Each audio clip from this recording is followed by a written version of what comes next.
Already know him, so why should I stress myself? He doesn't need any further introduction. Good evening to you, SK, as I call him. Alpha, Mr. Olo. So, you did lockdown. Yes, so Are you mean, in lockdown or in lockjam? Because we heard that there are two different things now. I know. Which one be lockjam? Lockjam, they say, okay, they say there are three different. If you have money to spend and you're at home, you are in a lockdown. if you don't have money and you're at home, you're in a lockdown. I think the third one, I've forgotten what they call it. But if you're at home, you don't have money, and your family is still, your wife is still giving you problem at home. That one is situation. No. Okay, that one is knocked down. so which one you did? No, I'm in quarantine. Yeah. Quarantine is for those that have COVID. No, that is isolation. Self-isolation. Quarantine. Quarantine, self-isolation, quarantine. Then we they tell us what we could do. I think about the self-isolate just to be sure we don't have it. That's not what they are calling lockdown. That in case you have it, just stay at home so you don't spread it. Exactly. How has the situation impacted you economically, socially, and mentally or psychologically? Economically, for me, I mean, the lockdown. I think I was one of the first Nigerians to start feeling the effect of COVID. I joke with my friends that I caught COVID,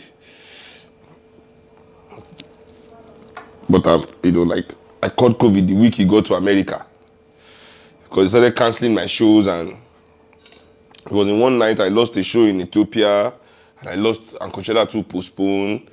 So when my management called me with those information, my temperature started going up. When I quarantined with that. My tongue was bitter.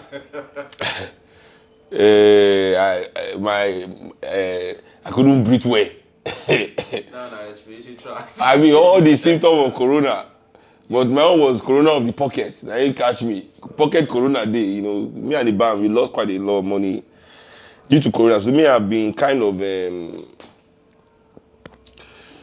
feeling the impact of it. So for me, in that way, it was a way to quickly start readjusting, knew what was coming, and even before the federal government and state government in Nigeria started getting a grip. October is the earliest my team and I think can get back to work. So, and that's still how many months away. So yeah, it's been difficult economically. Mentally, it's fine because I know how to keep my mind active. Irrespective of lockdown. Once you have a good imagination, I think you are okay. And my family is around me, so we're able to keep each other. It's not like I'm just one man talking to myself. And so in terms of that, we are kind of okay. I can't complain. But medically speaking, as in terms of our health, we've been fine. Nobody around me here has been sick. And everybody in the house knows, anybody that coughs in this house is moving out. With no story. One cough, out. You fear corona that much? Yes, now. It's not something people should be, worried about not getting. So everybody here, don't cough in this house. No coughing. If you have cough, hold it. But if you do too much of smoke, Igbo cough is allowed. It's just if you cough out of nowhere. You're not smoking Igbo, you just cough. Igbo ló ń jẹ rẹ̀, ẹgbẹ́rin Igbo ló ń jẹ, Bado Snare, Igbo ló ń jẹ rẹ̀, Wizzy ńkọ́, Igbo ló ń jẹ rẹ̀, àti Davido, Igbo ló ń jẹ rẹ̀, tú bàbá, Jamala, Jẹ̀kọ̀ yọ o, Igbo ló ń jẹ rẹ̀, Whiskey, Igbo ló ń jẹ rẹ̀, Kiss Daniel ńkọ́, Igbo ló ń jẹ rẹ̀, àti Demi V, Igbo ló ń jẹ rẹ̀, gbogbo wọn pátá, Igbo ló ń jẹ rẹ̀, Timaya, Jamala, Jẹ̀kọ̀ yọ o, Igbo ló ń jẹ rẹ̀, Fẹ́mi, Igbo ló ń jẹ rẹ̀, Seun ńkọ́,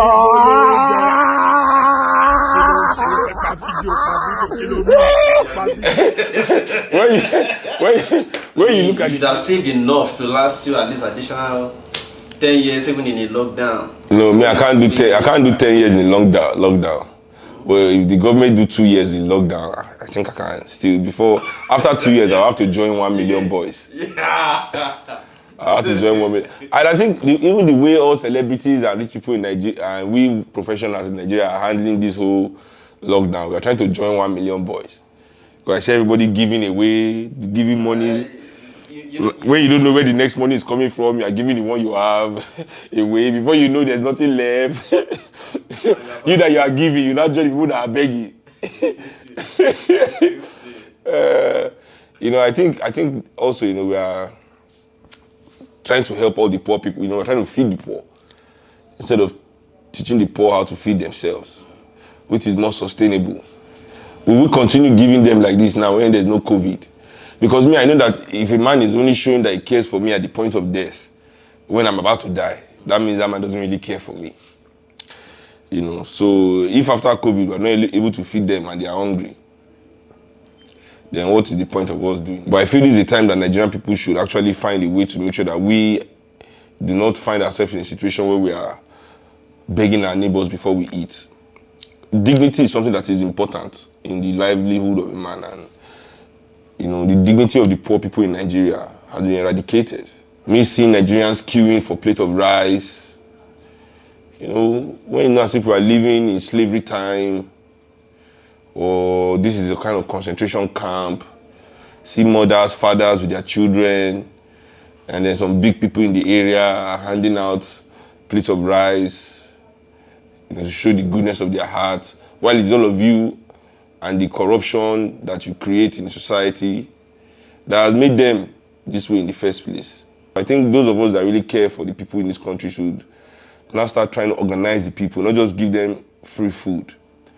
If we really care about this country, we are bringing people together not to give them food, but to teach them how to feed themselves, to teach them that they have the power to create a country where their immediate needs and wants are met by the policy of the government. We saw that some of your colleagues too, celebrities, also joined in, donating money to the federal government. After which we heard that it's a burnt offering that the Accountant General's office also raised down. Well, how would you measure the sincerity of these donations? Because they didn't give to the people who need it; they give it to government, perhaps to be able to monitor or control. As I said, I don't really see what anybody gives to anybody. If I have time, I can give my time, for the people. But I don't really believe in charity. I always say it all the time. Yes, you said it. I do not judge people that want to do charity. Feel free, but I just don't see it as effective. And many of the richest people in this world have charity organizations. His name has been in the news a lot. But look at a man like Bill Gates. And Warren Buffett and all these people and all the charities that they run in the world that control billions and billions of dollars, and yet they cannot achieve any of the things that they set out to achieve in terms of their humanitarian goals. So if at that top level, even they are not meeting their mark, what do people like us want to say about? Because even Jesus Christ said, it's better to give, if I give a man fish, you feed him for a day. But if you teach him to fish, you feed him for a lifetime. So how sustainable is charity in terms of creating the kind of Nigeria that we want to see? Will charity create the kind of Nigeria that we want to see? Are we able to really, really reach the millions of Nigerians that need this so-called charity? Or we need to create a country where there are systems in place that is able to reach everybody? There are 100 million Nigerians living in poverty. Only 42 million Nigerians have BVN. That's what the federal government has announced. So that about 200 million. So that means that's how you know the level of poverty in this country. Out of the 42 million BVN, not as if it's all the account that has better money inside though. But the larger percentage of the country cannot even afford to open bank accounts in the first place. So that's maybe 150 million. Let's just be fair with so 42 million BVN is actually 158 million if we are 200 million. But let's just say 150 million. Let's, leave this 8 million out of it. How many people can we give charity? How many of them have data to even come to your IG You know, so me, I don't do things so that I can feel good about myself and the world can see me as a good person. Yeah, see me as a bad person, fine. But I'll not just start throwing my bucket of water inside the ocean, you know. Because it has no impact. Exactly, you know, so people like Buhari and Ashiwaju and all these rich people and Dangote and Otedola, yes, they can waste resources because they have unlimited. The things that they want to do, it might not have any impact. Shebe, do it like, yeah. But someone like me, I wasn't raised that way. For me to put my money in anything, I want to see exactly, it has to, and that's how I feel that we professionals have to behave. But many of us want to push this charity. And the charity, what is it doing is only helping to sustain the system, to appease the people. So, for example, when we give beggars money on the road, see, the beggars are the front line also of revolution, because those people are the ones that should be hungry enough to be angry. We go give them 50 naira, everybody is giving them money, you know, so they don't get angry. So that we too can be, you know, we collect the 1,000 from Oga, we pocket 500, we see one burger, we give her 50. You know, it's a trickle down, that's trickle down economics. You know, charity sustains the system of oppression, whereas we can live in a country where nobody needs anybody to eat. As possible, you know, my band is also big. I mean, 14 people. And we've not been working this year, so I've been trying to keep everybody alive. They have families, they have bills to pay. You know, so for me, I just say, charity begins at home. I'm doing my own in my house. What do you think is the role of entertainers at a time like this, sensitive time like this one? Well, I think it depends. You know, me as a revolutionary entertainer, I use this time to try and, you know, I don't want to, I'm not giving people handouts. I want people to see it as an opportunity to organize more. Because a crisis, you have to, politically, you don't let a crisis go to waste. So this kind of crisis shows, exposes, not shows, but exposes the inadequacies of our political class. You know, and I want to capitalize on that so that the people can come out on the other side more politically aware, you know. I think other people choose to distract because we are in the midst of dying. People are still doing different challenges. This challenge, that challenge. I mean, you're about to die, man. What the fuck are you doing? Death is at your door. You are doing challenge. You know, when are you going to be serious? When is seriousness going to happen? You know, when are we going to be advocating for people to, oh, more, this is time for us to organize. Okay, we can't leave our house. Let's start organizing in our communities. Thank God we're not in our streets. Every Saturday, community meeting, and you know, because that's what I'm trying to do in my own, with my own people, in my own community, trying to see how we can organize, you know. That for me is more important than sharing rice to people that will not share to them in 2 weeks' time if there's no COVID. Everybody will go back to business as usual, you know. So, and we forget that those people are still there. You understand? So, I want a Nigeria where those people can, you know, at least have the dignity not to queue for rice and meat. Now, suffer and hunger has brought the Nigerian people to us, queuing to us for food. Let's not just feed them for today. Let's help them so that they can feed themselves. Let's organize them. All this sharing of food is out of fear. They post, as soon as they post video of 1 million boys in a few neighborhoods, suddenly people are sharing rice everywhere because you don't want 1 million boys to enter your house. That is not where love comes from, you know. Love doesn't come from fear, you know. So I want us, instead of being afraid of each other, you know, let us come together and really, really care about one another so that tomorrow we do not have this kind of situation and see Nigerians rushing bags of rice on the street, breaking into places and carrying food, little children, people dying where they are stampeding and rushing for food and all those kind of things. This undignified image of our people that we continue to allow to permeate the world must stop as one generation. And this is the opportunity. Our oppressors are weak, they have been exposed, and instead of us to take advantage to bring down the system, we are trying to help them sustain it. We are trying to help them continue the lie. If we're not helping them continue the lie by sharing rice on the road, we're helping them continue the lie by distracting people with challenge on social media.